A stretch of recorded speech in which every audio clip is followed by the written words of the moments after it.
The Ben Roethlisberger era is officially over in Pittsburgh. He's retired. It's done. So what's next for Mike Tomlin in the game? Drafted Kenny Pickett, but they also brought in Mitch Trubisky. And that offensive line still got a lot of question marks. Can the defense be expected to carry this team again? And when will we see Kenny Pickett be the starter for the Pittsburgh Steelers? Before we talk about when Kenny Pickett will win the starting job, we are on the road to 1,000 subscribers. So if you want to see weekly NFL content, click the subscribe button and don't forget to like the video. Now we move on to the other team that made the playoffs in the AFC North, surprisingly, which was the Pittsburgh Steelers. They went 9-7-1 last year, lost in the wild card game. Obviously, in regards to who they lost, Big Ben, a.k.a. Ben Roethlisberger, he retired. He's done. Wide receiver Juju Smith-Schuster left for Kansas City. James Washington went to Dallas. Eric Ebron also left. Tight end guard Trey Turner. And then also cornerback Joe Hayden, who had been that defense for a while. And then linebacker Joe Schobert as well, who left for the Pittsburgh Steelers. Notable departures. And in regards to who they added, they grabbed linebacker Miles Jack from the Jacksonville Jaguars, aforementioned defensive lineman Larry Ogunjobi from the Bengals, cornerback Levi Wallace from the Buffalo Bills, and then you can see a theme here, tackle Jesse Davis, guard James Daniels, and center Mason Cole, so addressing that O-line, and then quarterback Mitch Trubisky is who they also grabbed in free agency. And then via the draft, they also went quarterback again, double-dipped, grabbed the local guy Kenny Pickett in the first round, and then John's guy George Pickens in the second, who's already blowing it up in preseason. We'll see if he can get some more opportunity and continue to do the same in the regular season. Defensive lineman DeMarvin Leal at Texas A&M in the third round, and then another wide receiver Calvin Austin in the fourth, who's more of a smaller speedster. I only mention that because, like we mentioned before on the podcast, Pittsburgh, one of those teams that always just finds wide receivers and always seems to hit on them. But anyways, John, this team barely squeaked into the playoffs last year. Mike Tomlin hasn't had a losing season, I don't think ever. I forget the statistic, but anyways, is this the year that he finally has a losing season, or do they somehow, some way make it to the playoffs again?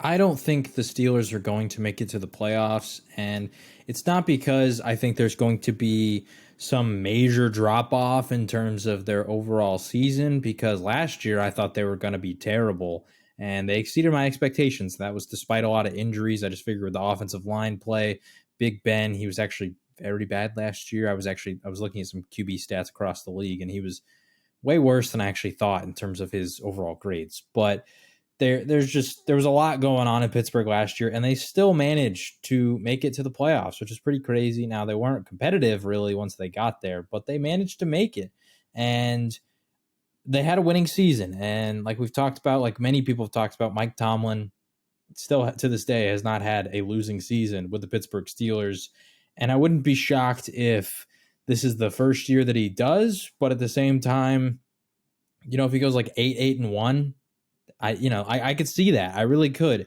My biggest issues with the Steelers are still the offensive line, despite the fact that they tried to address it, because as of right now, it looks like their tackles are going to be Dan Moore Jr. and Chukwuma Okorafor. And I don't know much about those guys, but I have not heard many good things so far. So I worry about the Steelers' overall offense, because you have an inexperienced quarterback in a rookie of Kenny Pickett if he eventually takes a starting job. As of right now, Mitchell Trubisky and Mason Rudolph are both still ahead of him on the depth chart, although I expect Pickett to probably be the backup, because we've already heard that they're trying to maybe potentially trade Mason Rudolph. Nobody's going to take him. He's on the last year of his contract. I can't imagine somebody trades for him, but whatever. Anyway, Mitchell Trubisky, he's all right, but we kind of know what he is at this point, and giving him a really crappy offensive line, that's what he had in Chicago. And although he has the ability to run and move and make things happen, there's never a situation in which a QB wants a worse offensive line. You don't want that for a guy like Mitchell Trubisky.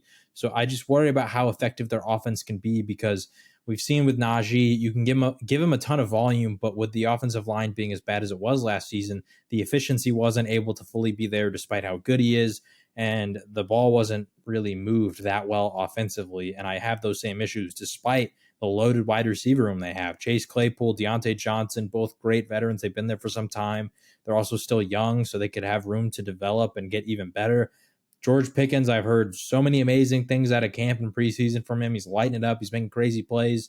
People are already saying that he might be the best receiver in the draft. That's kind of crazy to say already because we haven't even got to see a guy like Jameson Williams play yet. Drake London is dealing with injuries. There's plenty of time to see what happens, but the fact that he's starting off so good, if he can continue that into the regular season, then they got themselves another really special talent. But once again, with a bad offensive line, inexperienced quarterback play, how good can they really do? I'm not sure. Defensively, they have a lot of solid pieces. Cam Hayward, TJ Watt's still there. You add Miles Jack and Devin Bush, so I like the linebackers. I also like the depth of adding Miles Jack because Devin Bush has had some injuries. So you have some insurance there if Devin Bush does get hurt again. And then you can put Minkah Fitzpatrick finally back to safety because, as we talked about in our safety rankings, due to the injuries last year, he actually played a lot more in the box and down near the line of scrimmage. So you can put him back to where he's going to thrive. But still, I worry just a little bit about their corners. You have Cameron Sutton and Levi Wallace. Ahkello Witherspoon is solid depth, but like you sort of talk about some of these other teams, they don't really have anybody on the outside that's going to scare you. Now, they have Minkah Fitzpatrick, they have TJ Watt. Those guys scare you, but you can try to avoid them and exploit the weaknesses in this defense, specifically on the outside with those corners. And so if you have big body receivers, guys who can work the sideline, you have a good quarterback who can do that kind of stuff, I think this defense could be taken advantage of. But we'll see. The Steelers, Mike Tomlin, they always somehow find a way to make this, scrappy defense get them, like I said, to the playoffs for a winning season. And I wouldn't be shocked if they somehow are able to maintain an 8-8-1, a 9-7, some sort of record like that. It's 9-7-1, whatever. Any of those kind of records, wouldn't be shocked if they were able to maintain around that area. But at the same time, I think if there's any season that it's going to be Mike Tomlin's first losing season, it would probably be this one. I know I said that last year, but I think even despite how bad Big Ben was, he's still a veteran. So there's certain mistakes that he's not going to make. He might not make all the throws, but he wasn't going to put the ball in harm's way a ton because he knows the throws you can make at the NFL level. If Kenny Pickett gets put in there, although I think he's the most NFL-ready quarterback, there's still a learning curve for every rookie unless you're, Joe Burrow and Justin Herbert sort of level. And he might be. We don't know. We haven't seen him yet. But I don't project him to be that level. And so we'll see with the Steelers. I think that they could be the worst team in the division, but I don't think they're going to be one of the worst teams in the NFL. And that depends on how good the Browns are when Deshaun comes back, and then also how good they are with Brissett in there. But at the same time, I'm not confident in Jacoby Brissett in that offense. We'll see. I think the Steelers will be in the mix for the third, fourth spot in the division behind the Ravens and the Bengals. Yeah, I have similar expectations. I'm not too worried about the defense. I know you mentioned you were worried about them last year. I remember I was too, but it's one of those things where Pittsburgh always finds a way to do a lot. They do a lot of creative zones and concepts, a lot of creative blitzes. And I feel like every year when I approach the draft, I always, in my head, I'm like, are they finally going to grab a cornerback early this year? Because they really haven't since Artie Burns. And they've proven every year that they really don't need to. They grabbed Levi Wallace, who came from Buffalo, and Sean McDermott. A lot of creative zones he ran there. I don't think it's going to be much of an issue for him moving over here in Pittsburgh. And then obviously you mentioned the really good safety play with Minkah, and then Terrell Edmonds has been pretty solid for them too. Those two in the back end, and then keyed in with the blitzes and just the general pressure that, like you mentioned, Cameron Hayward and TJ Watt can provide. I'm not too worried about their defense. Like you mentioned, love Miles Jack. I think he's a very low-key, or not low-key, but very good addition, especially because Devin Bush I really loved him coming out, and he had a really good start, but he just really hasn't been the same. I'm not sure if it's because of the ACL injury that he's had, or what, but he just hasn't popped the same since his rookie year. So I'm assuming Miles Jack's going to be more filling maybe his role. Maybe he takes a little bit lesser role, or maybe they split up the responsibilities. that Pittsburgh usually puts upon their middle linebacker, a la Ryan Shazier, because they ask a lot of them, because usually those guys are asked to cover more than more linebackers would, either in zone coverage or just in general. So yeah, I'm not too worried about their defense. I do have major concerns about their offensive line still. You name their tackles, and really the only lineman on their line that I know of that is like James Daniels. I mean, I know Mason Coley's from the Cardinals, but not really a noteworthy center.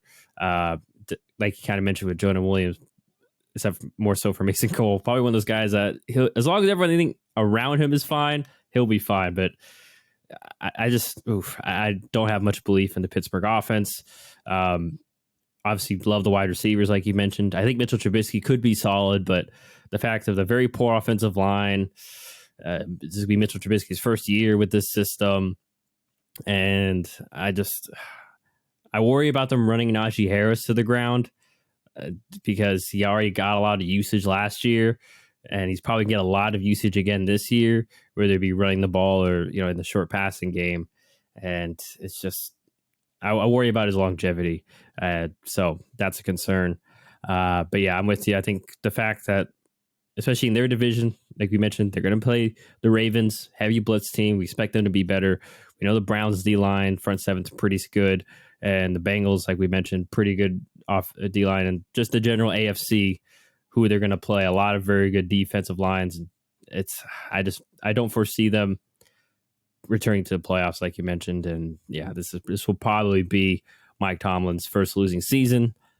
Hopefully he doesn't get run out of town, because I feel like for some reason the past few years Pittsburgh fans kind of want to run him out of town towards the end of the season. And it's like, you bring up that stats, like, man, I bet you Jaguar, Lions fans, they would take Mike Tomlin in a heartbeat. So we'll see if he tries to get ran out of town, even though he's been a pretty damn good head coach, to say the least. Yeah, we'll see what happens with Pittsburgh as they transition from the Big Ben era. We'll see if Kenny Pickett, gets put in at some point. As much as I like, I think Mitch Trubisky will be solid. I think at some point, especially if they are going to have a losing season, they're going to throw at Pickett and see what he can do. So that is the Pittsburgh Steelers.